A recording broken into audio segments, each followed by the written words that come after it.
Mesdames, Messieurs, bonsoir. Je suis ravie de vous retrouver sur France 3 Corse via Stella. Et à la une de l'actualité de ce jeudi 25 novembre, ce nouveau tour de vis du gouvernement avant Noël, troisième dose pour tous, renforcement du pass sanitaire ou encore retour du masque dans les lieux publics. Voilà les principales mesures annoncées à la mi-journée par le ministre de la Santé. On vous dira tout dès 19h. Au sommaire également, la semaine consacrée aux langues régionales sur France Télévisions. On s'intéressera ce soir au système d'enseignement bilingue sur notre île. La volonté de le promouvoir est réel, mais cela fonctionne-t-il? Reportage dans votre Corsi Casera. Mais avant cela, intanto inde fute basta, Laurent Ecensini reçoit ce soir David Ducourciu.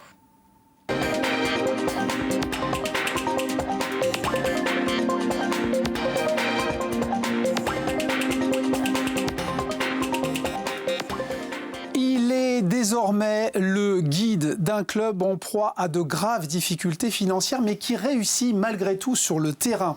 Un club en 5e division nationale, toujours capable de générer de l'émotion. Une institution, le Gazélec. Bonsoir David Ducourciu. Bonsoir Laurent. En dépit de moyens restreints, vous avez construit un effectif de grande qualité.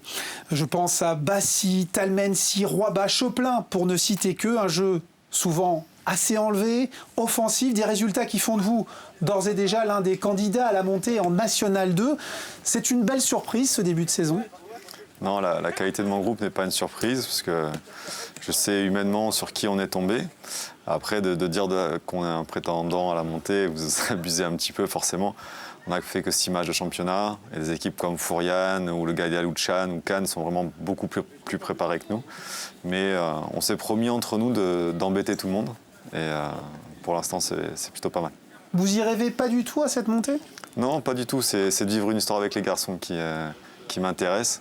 Et puis même si on monte, ça ne sera pas un rêve, ça sera juste un aboutissement à quelque chose d'une année. Alors on va regarder le classement de ce National 3 groupe Méditerranée pour s'apercevoir que, effectivement, Fourian Yaliagne, Cannes et le Gaïa Luchan qui revient très bien dominent pour l'heure, mais vous avez 3 matchs de retard, donc 2 matchs de retard par rapport au leader. Donc virtuellement, peut-être second. Et oui, il faut se projeter un petit peu. Vos adversaires sont souvent quand même impressionnés par votre jeu en ce moment. Vous avez un effectif de qualité, mais quantitativement très restreint. C'est ça un petit peu qui vous fait dire que peut-être que vous n'êtes pas un candidat sérieux à la montée?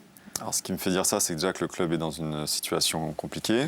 C'est vrai. Qu'on a 2 joueurs, 2 joueurs de champ qui sont restés de l'an dernier. Donc on a eu un effectif à reconstruire au complet. Et à une semaine du championnat, on était 9. Donc forcément, j'ai de quoi dire que oui, effectivement, on n'est pas des prétendants. Après, je suis très fier d'être l'entraîneur de cette équipe-là. Je ne changerai aucun de mes joueurs contre un autre d'une autre division. Il n'y a pas de problème avec ça. Mais il faut, voilà, comme vous l'avez dit, on a des matchs en retard. Et quand on joue au nez sportif, on se dit ça fait 3 points et 3 points. Mais ouais. la réalité, elle est ailleurs. Il faut les jouer. Donc voilà, je pense qu'avec tout ce qu'a connu ce club ces 5 dernières années, un peu de mesure, ça fait du bien. Merci. Alors, on va verser un petit peu dans la démesure avec la coupe, parce que c'est votre actualité. Vous jouerez le Red Star. Ce sera Mezzaville ce samedi à 18h. Le Red Star qui, malgré l'arrivée du consultant vedette de Canal+, Habib Beye, aux commandes, est premier relégable en national. Il reste sur 4 défaites en championnat. Le Red Star a aussi une histoire en coupe avec la coupe, hein, comme le Gazélec. Vous n'aurez pas Talmensi, vous n'aurez pas Roiba, mais vous aurez Mezzaville, coloré, bruyant. C'est un beau match à jouer, David. Ouais, c'est un super match. Pour les garçons, je trouve que c'est une petite récompense depuis le début de l'année. Et j'espère vraiment que les gens vont se déplacer au stade. Et voilà, je ramène toujours mes souvenirs aux joueurs et j'espère qu'ils vont avoir la chance de connaître Mezzaville comme moi je l'ai connu, et qui fait du bruit, qui porte et qui fait gagner des matchs, tout simplement. Si vous veniez à gagner ce tour, vous déjà récolteriez 30 000 €. Ça compte. Est-ce que le terrain peut sauver la situation du Gazélec, la situation financière, s'entend? Oui, on est liés quoi qu'il arrive. Et je pense qu'aujourd'hui, le terrain apporte aussi une bouffée d'oxygène aux gens qui nous encadrent, parce que ça leur donne aussi envie de se battre, parce que nous, sur le terrain, en tout cas, on lâche pas et on donne tout, donc à eux d'en faire autant. Et ça pourrait faciliter quand même la trésorerie du club puisque l'argent a été saisi, on vous le rappelle, sur ses comptes. On va envisager rapidement, David, avec vous, avant d'aller plus loin dans le vrai foot et basque dans un peu plus d'une heure, les violences en Ligue 1. Il y a eu une multitude d'incidents, les derniers OL, OM, le gouvernement s'en mêle, il y a des réunions, il y a de la communication. Vous avez 500 matchs en pro, quel est votre point de vue? Il faut une solution collective, il faut réunir tout le monde, les supporters, les joueurs, les clubs? Ouais, une solution collective, mais je pense qu'elle aurait déjà dû être prise. Alors, on a fait l'erreur une fois, à mon avis. Ne la faisons pas deux fois. Et il faut vite réagir. Tout le monde est d'accord, unanime. En plus, je vois pas trop ce qu'on attend. Il faut aller vers plus d'interdictions de stade. En 2010, il y en avait environ 500. Aujourd'hui, on est tombé à 100. Ouais, pourquoi? Est-ce qu'il y a moins de violence ou moins d'infractions? J'en suis pas sûr. Et là, ces dernières semaines, c'est trop. Aujourd'hui, emmener des enfants à un stade, on ne sait même pas si on doit le faire. Est-ce que le match va avoir lieu? Pas lieu déjà. Donc voilà, il faut vite prendre des vraies mesures, pas des tribunes à huis clos. Il faut aller plus loin, je pense. Ouais, il faut aller au-delà de la communication aussi. Merci David, vous restez avec nous. Vous serez en compagnie dans Foot et Basque dans un peu plus d'une heure, je vous le disais tout à l'heure, de David Faderne et Jean-Toussaint Moretti, notre consultant vedette, lui aussi. La tranche d'info continue.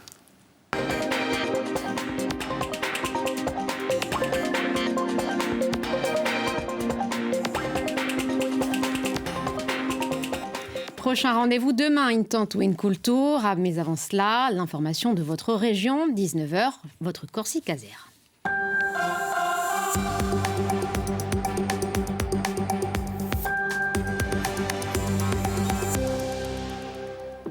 Et à la une de l'actualité de ce jeudi 25 novembre, les nouvelles mesures sanitaires annoncées par le gouvernement pour faire face à la 5e vague de l'épidémie de Covid-19. 3e dose pour tous dès 5 mois après la dernière injection. Cette dose de rappel sera nécessaire pour valider le pass sanitaire. Le masque fait également son retour en intérieur. On vous explique tout dans un instant. On s'intéressera aussi à la situation dans nos hôpitaux. Le docteur Laurent Carligne est l'invité de ce Corsica Zère. Et c'est l'une des conséquences de cette crise sanitaire. Les violences faites aux femmes ont augmenté ces derniers mois. Ce 25 novembre marque la journée internationale de lutte contre ce fléau. De nombreuses initiatives ont démarré en Corse. Elles se poursuivront ces prochaines semaines. C'est le cas des Orange Days à Ajaccio. C'est aussi dans la cité impériale que se tenait tout à l'heure une mobilisation citoyenne.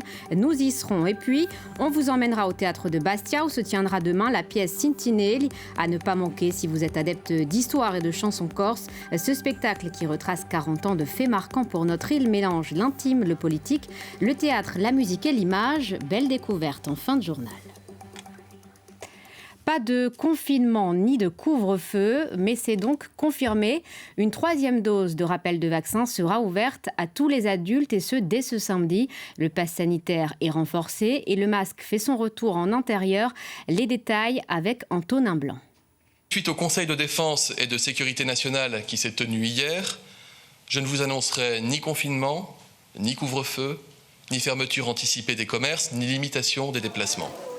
Restreindre les libertés pour ne pas passer les fêtes confinées. Voilà donc l'objectif du gouvernement face à la recrudescence de l'épidémie. Et pour ralentir la propagation du virus, il compte sur 2 armes principales. La première, c'est le renforcement des gestes barrières et notamment du port du masque. Celui-ci redevient obligatoire dans tous les lieux en intérieur, y compris pour les établissements où le pass sanitaire est exigé, une mesure qui semble faire l'unanimité. Je suis favorable, mais au port du masque bien porté, c'est-à-dire sur le nez et la bouche, pas au coude. Pour les 5-6 prochains mois qui viennent, au moins pour l'hiver, ça vaut quand même le coup de faire un effort collectif, quoi. Ça passe par le port du masque, vous pensez? Dans les endroits clos, il me semble que oui. L'autre arme principale reste la vaccination. Et le gouvernement a choisi d'accélérer la campagne de rappel. À partir de samedi, la 3e dose sera élargie à tous dès 18 ans et le délai entre les doses passera de 6 à 5 mois. Parallèlement, le pass sanitaire va être renforcé et la 3e dose y sera intégrée dès le 15 janvier. Sans cette dose de rappel, il sera désactivé 7 mois après la dernière injection. Et pour mettre encore plus la pression sur les non-vaccinés, la validité des tests est réduite de 72 heures à 24 heures. Cette accélération de la campagne vaccinale divise. Je ne ferai pas de tests tous les jours et je n'irai plus au restaurant, je n'irai plus au cinéma, je n'irai plus au théâtre. Moi, je suis pour les jeunes aussi, les ados, les 20, 30 ans. Voilà, je suis pour parce que je me dis que c'est la solution pour freiner au niveau des hôpitaux et tout ça. Le ministre de l'Éducation nationale a également annoncé la fin de la fermeture systématique d'une classe dès le premier cas de Covid. Si un élève est positif, il devra s'isoler et le reste de la classe subira un dépistage. Docteur Carlini, bonjour. Merci d'avoir accepté notre invitation. On rappelle que vous êtes médecin généraliste et urgentiste, responsable aussi du centre de vaccination de la Gravonne. Alors, je vais revenir en détail avec vous, point par point, sur ces mesures. Mais d'abord, coup d'œil aux chiffres de l'Agence régionale de la santé. En Corse, le taux d'incidence est à 305 cas pour 100 000 habitants, soit une hausse de 40% en une semaine. C'est conséquent. 27 personnes sont hospitalisées en conventionnel pour Covid. 9 patients sont en réanimation. Aucun d'entre eux n'est vacciné. Alors c'est devenu une rengaine à chaque rebond d'épidémie, on ne cesse de le répéter, c'est ce que les autorités redoutent. Je veux parler de la saturation des hôpitaux. Alors quelle est la situation sur l'île actuellement? Est-ce que vous ressentez une tension hospitalière? Écoutez, pour l'instant, il n'y a pas de tension en matière d'hospitalisation Covid. Alors, je sais que la 5e vague a été qualifiée de fulgurante, mais elle n'est pas du tout fulgurante. Ça fait déjà 3 semaines qu'on assiste à une augmentation des contaminations. Et on sait qu'il y a ce délai justement de 3 semaines entre le moment où on peut tomber malade et le moment où on peut effectivement avoir une forme grave de la pathologie. Donc on verra bien ce qui se passera dans les prochains jours. Pour l'instant, ça n'est pas comparable aux précédentes vagues. Pour l'instant, non. Et le problème aussi, c'est l'arrivée avec peut-être moins d'attention sur les gestes barrières, l'arrivée d'autres maladies, la bronchiolite, la grippe qui va arriver prochainement. C'est ça aussi que vous redoutez et qui peut poser problème finalement? Mais justement, l'enjeu aussi, comme à chaque vague, c'est de pouvoir maintenir cette double filière, la filière traditionnelle, cancérologique, chirurgicale, traumatologique, des urgences, et puis aussi la filière Covid, et éviter effectivement d'avoir à affronter des vagues et d'épidémies de Covid et d'épidémies de grippe. Et on le voit en consultation tous les jours, il y a de plus en plus de pathologies virales respiratoires. Et jusqu'à présent, on avait été plutôt épargnés. Ces épidémies n'étaient pas vraiment présentes. C'est pour ça qu'on rappelle l'importance des gestes barrières et le gouvernement l'a fait tout à l'heure. L'autre arme avancée par le gouvernement pour éviter cette situation, c'est la vaccination et l'élargissement de la 3e dose de rappel. Mais le problème, c'est que sur le continent comme en Corse, on est à plus de 80% des personnes qui sont vaccinées. On nous avait dit qu'on serait tranquille après les 2 doses. Finalement, ça ne marche pas. On se retrouve dans la même situation. On repart à zéro, si je puis dire. Est-ce que ça semble un peu échapper aux autorités? Est-ce que ce n'est pas un constat d'échec finalement? Non, certainement pas un constat d'échec, parce qu'il ne faut pas perdre de vue que la vaccination, elle protège à plus de 90% contre les formes graves, et donc contre les hospitalisations, contre les passages en réanimation et contre les décès. Effectivement, par contre, il y a une efficacité qui est moindre sur la transmission, donc on peut être vacciné et contaminé ou contagieux. C'est pour ça qu'il faut associer toutes les mesures de prévention. Et il y a effectivement cette nécessité de faire cette dose de rappel, comme sur de nombreux schémas vaccinaux, notamment par exemple l'hépatite B, on a un schéma vaccinal avec 3 injections, et c'est quelque chose que l'on connaît, que l'on maîtrise. Parce que notre immunité diminue pour que les téléspectateurs. Il y a une diminution, c'est les dernières études qui ont mis en évidence, à compter du 5e mois, de l'efficacité de la vaccination, non pas tant contre les formes graves, mais plutôt contre les infections et contre les formes symptomatiques. Et donc le but, effectivement, c'est de renforcer cette immunité. Et on sait que la 3e dose, d'autant plus, elle est efficace dès 48 heures. Et là, une fois injecté, on sera immunisé dans quel délai? Tout de suite? 48 heures. Alors, le délai pour ce rappel vaccinal a été réduit, 5 mois au lieu de 6 entre les 2 doses. D'un point de vue médical, qu'est-ce que ça change? D'un point de vue médical, ça ne change pas grand-chose. Ce qui est important, je pense que le message, c'est la nécessité de faire cette dose de rappel pour booster cette immunité, pour renforcer la protection. Et on a tendance aussi à oublier qu'il y a des tranches de population, sur toutes les tranches d'âge, notamment en Corse, qui n'ont pas encore reçu de primo-vaccination, et donc qui sont exposés au risque de formes graves et d'hospitalisation, et donc qui, par définition, vont se mettre en danger. Donc il faut et la 3e dose, mais il faut aussi penser à tous ceux qui ne sont pas encore protégés. Cette 3e dose de rappel sera ouverte dès samedi à tous les adultes et on constate que la parole politique semble fonctionner puisque les plateformes de prise de rendez-vous ont été saturées, prises d'assaut. Est-ce le cas en Corse, vous qui êtes responsable du centre de vaccination de la Gravonne, ou c'était déjà, il y avait déjà beaucoup de demandes? C'était déjà le cas depuis à peu près une quinzaine de jours. On avait déjà des demandes de patients qui n'étaient pas encore éligibles mais qui souhaitaient avoir accès à cette 3e dose. Donc on avait déjà anticipé, on n'a pas attendu les annonces du gouvernement pour s'organiser. Et on peut y répondre à cette demande? On peut répondre à la demande parce que tous les centres de vaccination sont mobilisés. On avait bien en tête que de toute manière, encore une fois, la vague fulgurante, on savait très bien qu'on allait arriver à cette situation. Ça fait à peu près un mois que les contaminations augmentent, donc on se tenait déjà à disposition. Alors, dernière question. Vous êtes au quotidien au sein du service des urgences. Cela fait bientôt 2 ans que les hôpitaux encore sont confrontés au Covid, au plan blanc à répétition. La vaccination avait suscité beaucoup d'espoir et là, on a l'impression que le discours redevient alarmiste. Quel est votre état d'esprit quand on connaît aussi les autres problèmes problème, le malaise au sein de l'hôpital. Vous parliez d'annonces de mesures fortes. Je pense que nous, soignants, nous attendons aussi des mesures fortes de la part du gouvernement, parce qu'effectivement, les soignants sont sur le qui-vive, sont mobilisés depuis près de 20 mois maintenant, depuis le début de la crise. Il y a une augmentation du nombre de passages quotidiennement aux urgences depuis plusieurs mois. On continue effectivement de recevoir des patients, notamment avec des formes graves de Covid, parce qu'ils ne sont pas vaccinés, et ça, c'est effectivement très frustrant. On a eu aussi le mois dernier l'annonce de cette loi RIST sur l'encadrement des intérimaires. C'était pas dans l'annonce de cette loi, c'était plutôt le timing. On savait que la crise sanitaire n'était pas finie, on rajoute effectivement une crise dans la crise. Donc je pense effectivement que nous, soignants, nous devons être entendus et il faut que des mesures fortes sur le plan national soient annoncées pour les hôpitaux. Bien, on vous entendra, Laurent Carline, puisqu'on aura l'occasion d'en reparler. Merci beaucoup d'avoir été notre invité. Dans le reste de l'actualité, en justice, le 4e jour du procès de Jean-Joseph Agoudy, cet homme de 66 ans, comparé depuis lundi devant la cour d'assises de Haute-Corse. Il est suspecté d'avoir assassiné Laurent Braconne il y a 6 ans à Bastia pour venger son fils. Ce matin, la parole était à la famille de la victime. S'en sont suivis les plaidoiries des parties civiles, compte rendu avec Jean-André Marchiagne et Christian Giuliano. Ce matin avec la famille de la victime, puis cet après-midi avec ses avocats. Cette journée d'audience a surtout permis à la partie civile de faire valoir ses arguments auprès de la Cour, plaidant à la fois le dossier, l'enquête et l'émotion. Les conseils de la famille de la victime ont rappelé que Laurent Braconne était à la fois un mari, un fils, un père qui avait été arraché au sien, et que dans le même temps, l'accusé Joseph Agoudy, lui, avait un mobile pour ce crime, celui de la vengeance de son fils.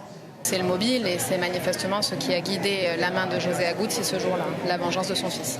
Ce dossier, je l'ai tout de suite pensé et traversé par tous les démons qui détruisent la Corse depuis des siècles. La rumeur, la haine, la colère, la vengeance et puis l'injustice, le sentiment d'impunité qui font que ces drames arrivent. En début de journée, déjà, la parole avait été donnée aux membres de la famille Braconne. La mère de la victime l'avait expliqué à la cour. Quand vous perdez un fils de cette façon-là, votre vie n'est ensuite plus jamais la même. Avant d'ajouter, j'en suis convaincu, c'est Joseph Agoudy qui a tué mon fils.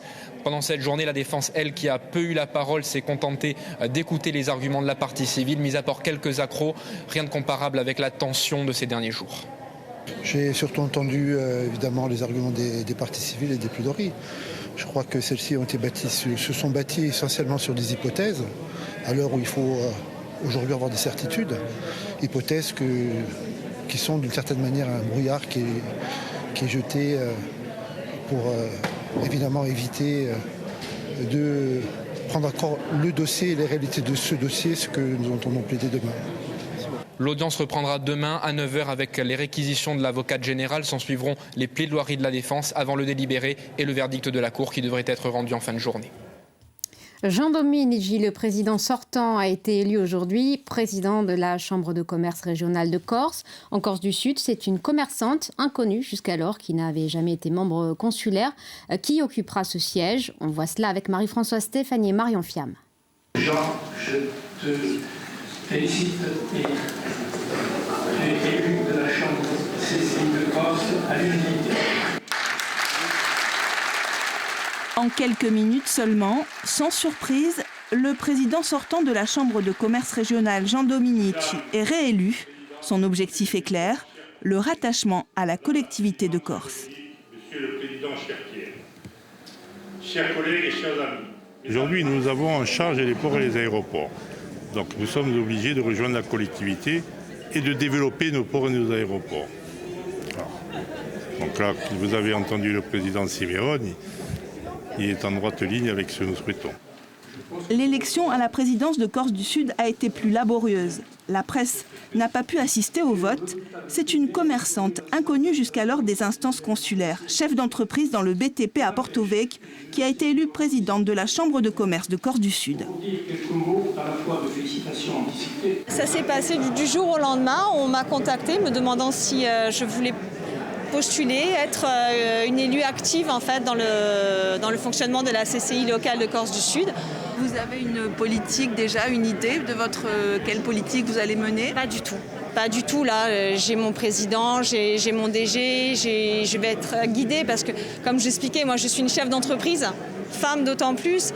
Et moi, ce monde-là, j'ai vraiment besoin d'apprendre avant de pouvoir me dire ce que je vais pouvoir faire ou pas faire pour la Corse. Et j'aurais aussi le temps s'il est élu, bien sûr, pour le président de la CR, Et ces moments... Une élection en Corse du Sud qui conclut une campagne sous tension. Les candidatures à la présidence de la CCI d'Ajaccio s'étant avérées quasiment impossibles à trouver. Il faut dire que le fauteuil de président a été marqué par une suite de drames et de tumultes. L'assassinat de Jacques Nasser, les condamnations de certains présidents et des démissions successives.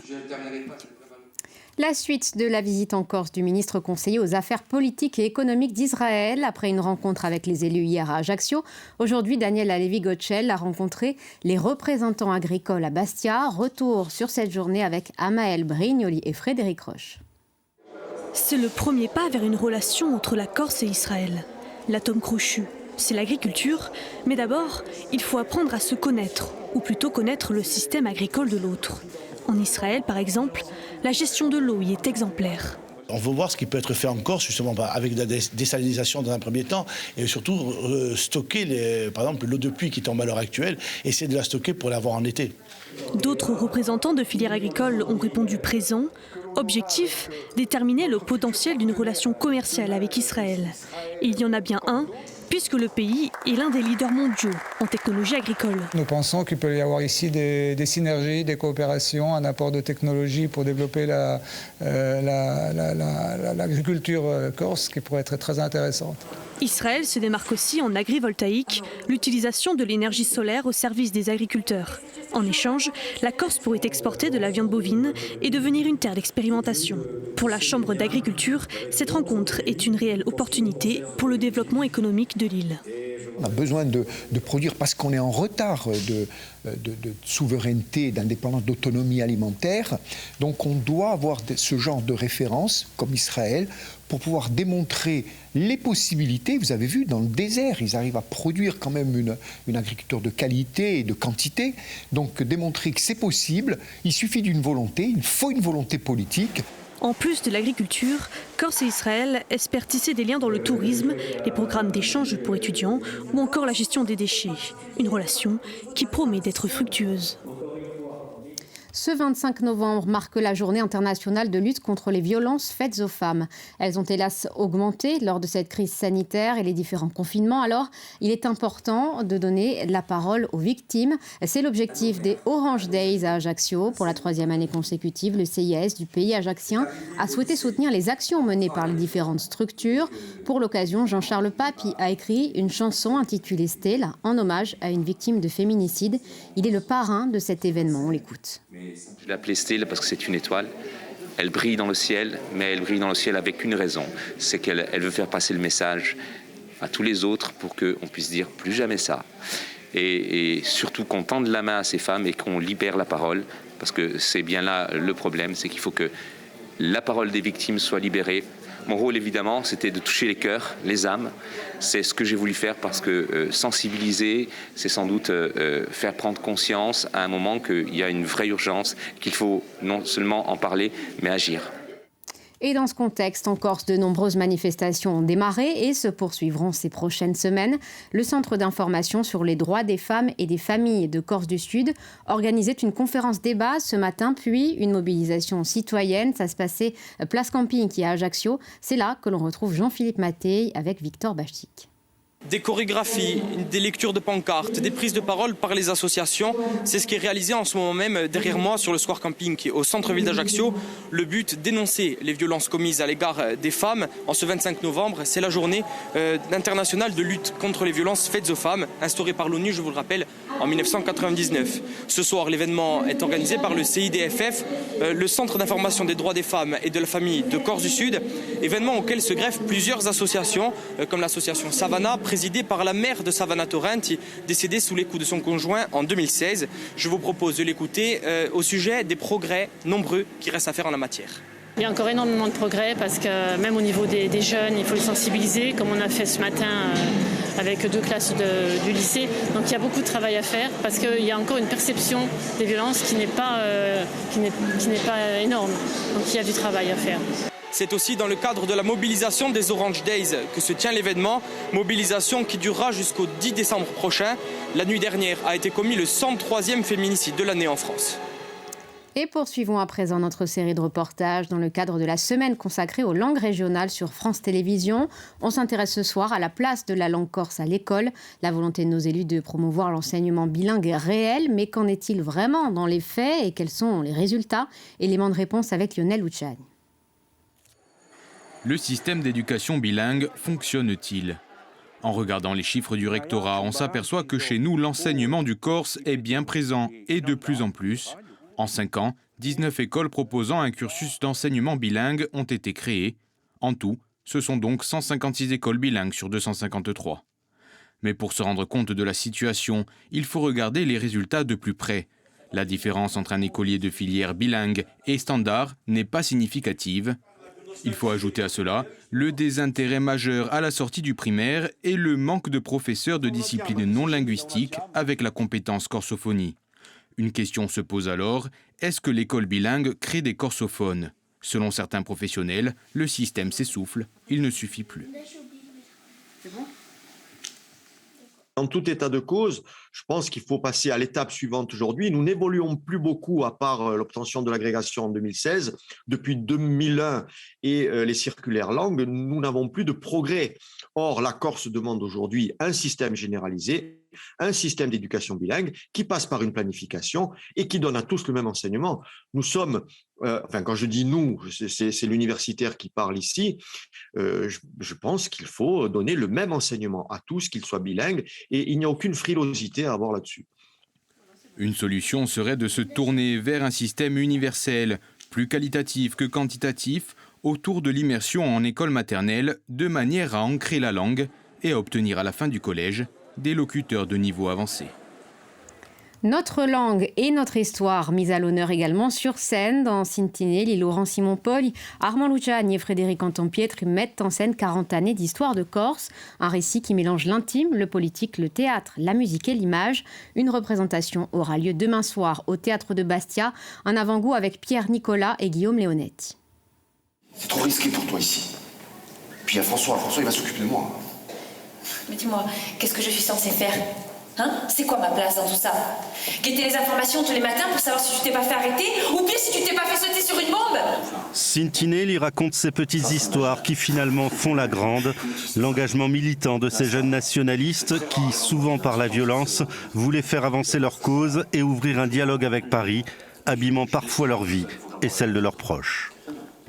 On va voir la vie de ces hommes qui va évoluer plus ou moins favorablement, et on a surtout le point de vue des familles, parce qu'en fait ces familles, c'est aussi nos familles, ça peut être aussi une grande partie des familles corses qui ont vécu tout ça, tous ces drames, et c'est aussi le prisme de la pièce, c'est-à-dire qu'on n'est pas juste sur une représentation historique et une aventure, on va dire, c'est vraiment quelque chose, une fresque familiale. Oui. Chaque soir dans les quartiers, dans les villages, les gens descendaient, on se retrouvait, on parlait, on chantait, on s'amusait, on racontait des histoires. Sintinelli devait être un film. La pièce de théâtre montre des vidéos de cette époque pas si lointaine, reportages, films en Super 8. Il y a aussi 35 chants assurés par les acteurs et le groupe Aviletta, comme une bande originale assez logique pour ces années de feu.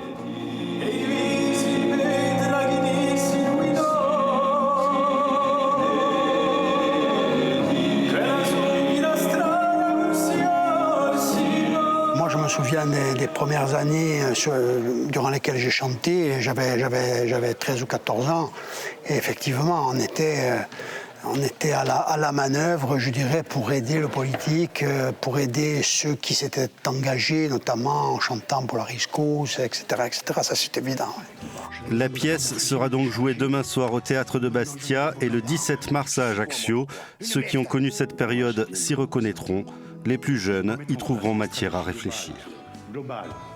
Et ainsi s'achève votre Corsica Zera. Merci beaucoup de l'avoir suivi. Dans un instant, l'actualité nationale et internationale avec à la une ce soir les annonces du gouvernement pour freiner cette 5e vague de Covid-19. Et puis, Carole Gessler reviendra également sur l'émotion au lendemain du naufrage au cours duquel 27 migrants ont perdu la vie. L'information de votre région revient à 20h dans le Noutisial de Dominique Moret et continue bien sûr sur notre site internet et les réseaux sociaux. Bonne Azera.